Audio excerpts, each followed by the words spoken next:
According to the Movement for Land and Agricultural Reform, the long-standing human-elephant conflict had aggravated during the past year. The movement pointed out that 405 elephant deaths and 121 human deaths due to wild elephant attacks had been recorded during this period. It attributed this situation to the depletion or fragmentation of elephant habitats. The Movement for Land and Agricultural Reform said that the human-elephant conflict had aggravated the most at the Hambantota proposed managed elephant reserve. They pointed out that the giving away of lands belonging to the Mahaweli Authority due to the political influence had led to this situation.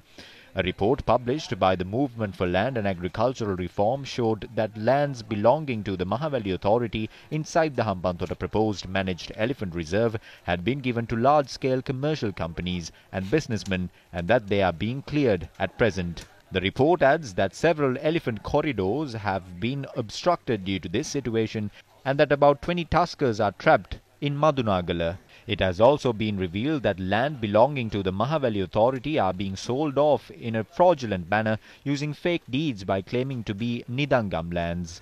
The Movement for Land and Agricultural Reform pointed out that a group including a person identified as Valisaman are currently involved in this racket. A joint survey carried out by Gammadda and the University of Peradeniya last year revealed several issues including these matters. Large-scale projects embroiled in irregularities and the unlawful commercial land are two other factors that have aggravated this problem. Based on the movement patterns of elephants in Udawalawa, Lunugambehera and Boondala National Park, a proposal have been put forward to construct the Hambantota proposed managed elephant reserve following a 3-year study carried out since 2009.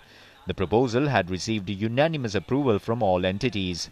However, although more than 9 years have passed since the report was sent to the Department of Wildlife Conservation, the project has only seen the installation of a few billboards. Environmentalists believe that there are 450 elephants and tuskers whose habitats are located within the proposed managed elephant reserve. All governments that came into power since 2011 have not allowed this report to be publicized. Therefore, the human-elephant conflict has aggravated and led to the death of 31 elephants and tuskers in that area alone. At the same time, around 15 people have died after being attacked by wild elephants. Plans have been made to declare this area free of elephants as they cannot be kept in the area due to the development projects. However, the environmental impact assessment reports for projects such as Mattala Airport, Magampura Port, the International Conference Hall and the expressway have stated that the Hambantota proposed managed elephant reserve must be declared to ensure the sustainability of development activities. However, politicians are trying to conduct themselves by violating that directive. The report released by the Movement for Land and Agricultural Reform raises accusations against politicians of two mainstream political parties. We inquired about the proposed managed elephant reserve from the representatives of these political parties.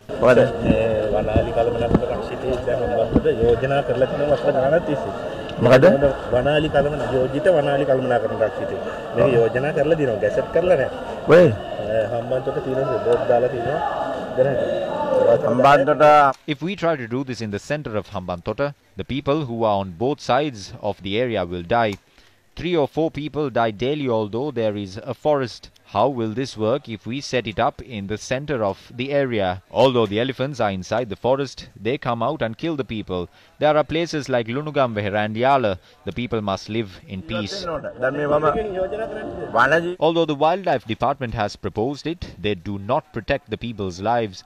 The Wildlife Department has identified several areas. The people must be protected first to safeguard the animals.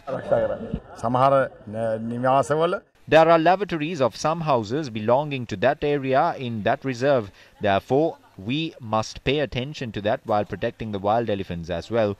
During the cabinet meetings, we have decided to move these elephants to a forest and to erect a secure barrier around the area. This will allow people to watch the elephants while there will be no harm to villages as well. We will implement a plan to protect the elephants and the people.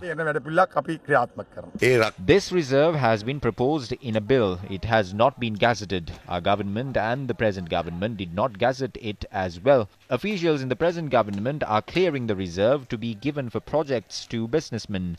Is it fair to give away these land to businessmen from Colombo to implement projects?